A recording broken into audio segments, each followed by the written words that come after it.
আমাদের শেষ বিশ্বাস শেষ হয়ে গেল, আমাদের বিশ্বাস শেষ, এতটুকুর মধ্যে সমাপ্ত না। না, কিতাবের মধ্যে রয়েছে আপনি আমি যখন ওই কবরের মধ্যে যাব, কবর আমাদেরকে প্রশ্ন করবে,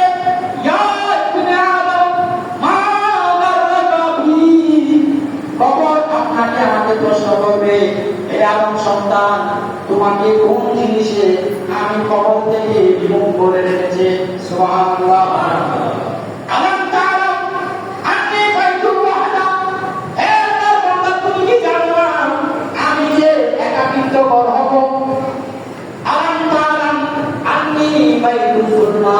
তুমি কি জানো না আমি একটা অন্ধকার ঘর হব?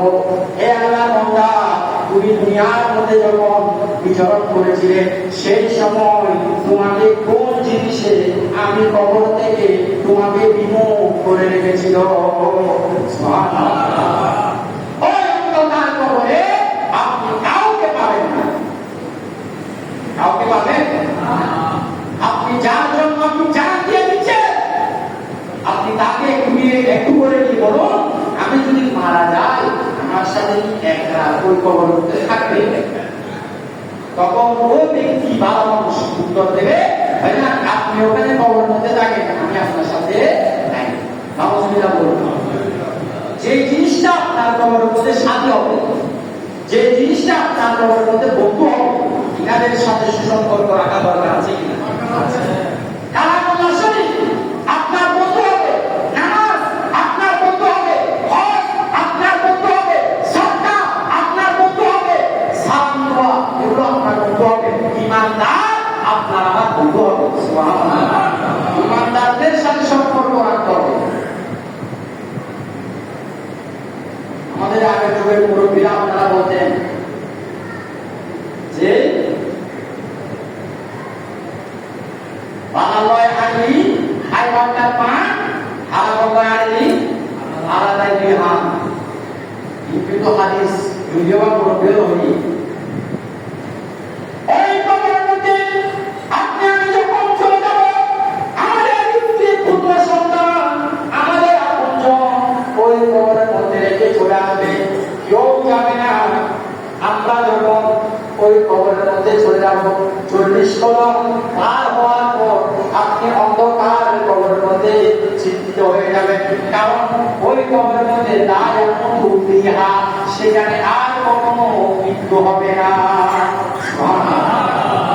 সেই জন্য আপনি কবরের মধ্যে যদি ভালো থাকতে চান, আরাম আয়েসে থাকতে চান, ওই আমাদের সকাল পর্যন্ত আপনি যদি আরাম আয়েসে ঘুম যেতে চান, তাহলে এই দুনিয়ার জমিনের মধ্যে আপনাকে আমাকে ভালো কাজ করে যেতে হবে, কিনা?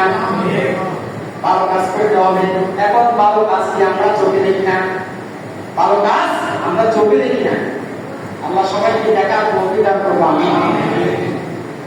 সবাই যখন কবরেতে রেখে চলে যায়, তারপরে আমার প্রিয় নবী এসে যায়। যে নবীকে আপনি নামাজের মধ্যে আত্তাহিয়াতু লিল্লাহি ওয়াসসালাওয়াতু ওয়াত-তাইয়্যিবাত এবার বলেছেন আসসালামু আলাইকা আইয়ুহান নাবিয়্যু। সুবহানাল্লাহ। এখানে বলেছেন আসসালামু আলাইকা, তার মানে আপনি সামনে আছেন, আপনি সামনে আছেন। আমাদের সালাত হলো আসসালামু আলাইকুম, তার মানে আমাদের কানের মধ্যে এটা বহুবচন শব্দ হুম, তার মানে আমার দুই কানে দুইটা ব্যবস্থা আছে, আমি তাদেরকেও সালাম দিলাম। সুবহানাল্লাহ। আল্লাহর নবীকে আমরা ওই নামাজের মধ্যে সালাম দিচ্ছি, আসসালামু আলাইকা আইয়ুহান নাবিয়্যু, হে নবী আপনাকে সালাম। সুবহানাল্লাহ। তাহলে নবী নামাজের মধ্যে আছে কিনা? আছে। মুমিনের জানের মধ্যেও আছে। আর ওয়াক্ত সদা সর্বদা আল্লাহ নবী জিন্দা আছে বিদায় এই পুরো কায়নাত জীবিত রয়েছে।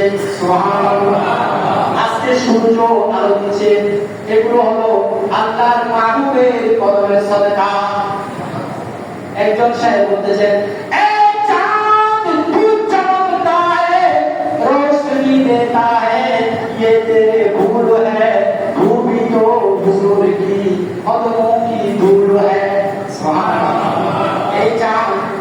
যে সূর্য দিচ্ছ, আলো দিচ্ছ, কিরণ দিচ্ছ, এগুলো তোমার ভুল। এগুলো হলো আমার মাহবুবের কদমের ধুলার সদকা। তার মানে নদী জিন্দা আছে, সেই কারণে আজকে সাগরের মধ্যে জোয়ার ভাটা চলতেছে, জমিনের মধ্যে ফসল হচ্ছে, গাছের মধ্যে ফল ফলাদি হচ্ছে। কারণ হলো কোন কায়নাতের মূল যিনি, তিনি জিন্দা রয়েছেন। আওয়াজ করেন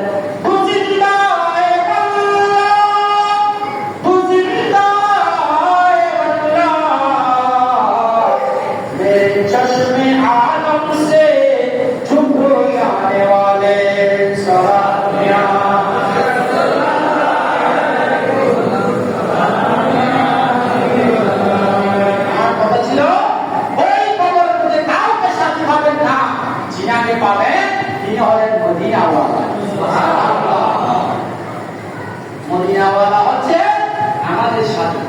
সেই কারণে আশিক রাসূল যারা, ইনারা আর সদা সর্বদা আল্লাহর মাহবুবের উপর দরুদ পড়তে থাকে। এই যে জুমার দিন মানুষ অনেক আশিক রাসূল আশা করে থাকে, আমি জুমার দিনে গিয়ে ইমাম সাহেবের সাথে, খতিব সাহেবের সাথে আখিরি মুনাজাত পর্যন্ত বসে আমি দয়া নবীকে একটা সালাম দেব। এটা হলো ইমানদারের আশা। সেই ইমানদার যখন কবরে যাবে, সেই কবর যখন চারদিকে মাটির গর্ত, চারদিকে মাটির ঘেরা, এখন সেই দেখতেছে অন্ধকার আর অন্ধকার, তখন ওই দুনিয়ার জমিনের মধ্যে নবীকে যে সালাম দিয়েছে, নবীর কোন ভুল করেছে, নবীকে নূর নবী মেরেছে, সেই আশিক রাসূল কবর থেকে রাসূলকে ডাকবে।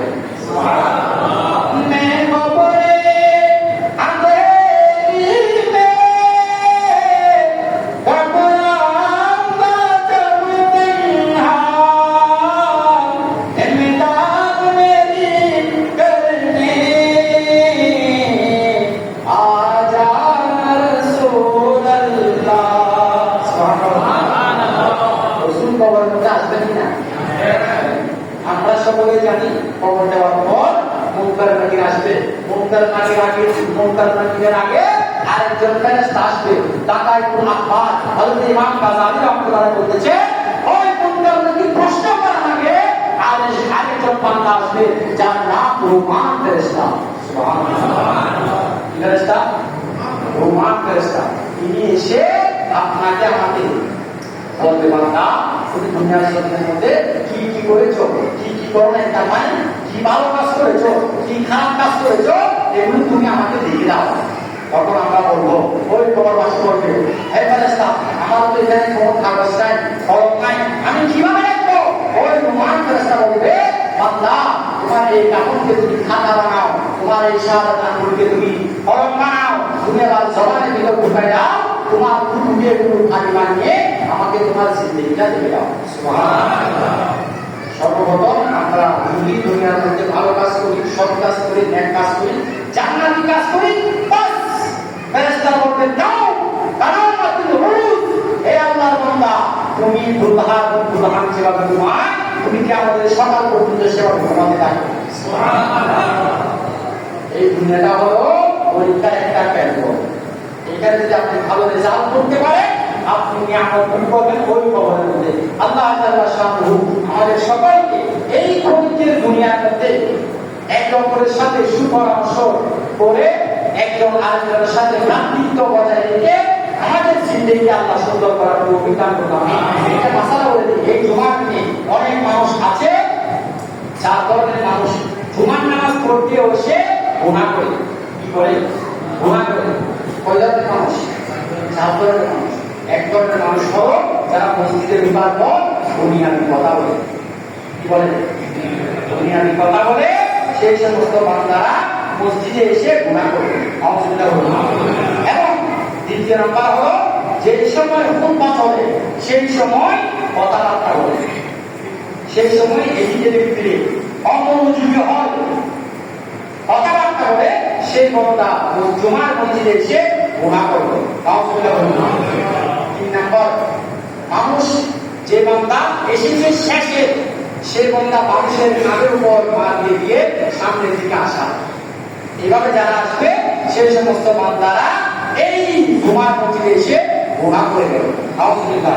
4 প্রকার মানুষ ওই বান্দা যে বান্দা 2 রাকাত ফরজ করে চলে গিয়েছে, 4 রাকাত বাদাল জুমা পড়েন, এটা সুন্নতের মুআক্কাদা।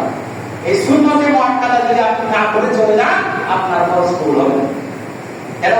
আপনি সুন্নত কি কাজ করেছেন, সেই কারণে এই সুন্নতের মুআক্কাদা যেটা মুসলমান সুন্নত হয়েছে, এই সুন্নতের মুআক্কাদা যদি কেউ না করে চলে যায়, সেই বান্দা জুমার মসজিদে এসে গুনাহ করেছে। আর ইয়াজুবিল্লাহ, বড় বড় নাউজুবিল্লাহ। আল্লাহ আমাদের সকলকে আমল করার তৌফিক দান করুন। আমিন।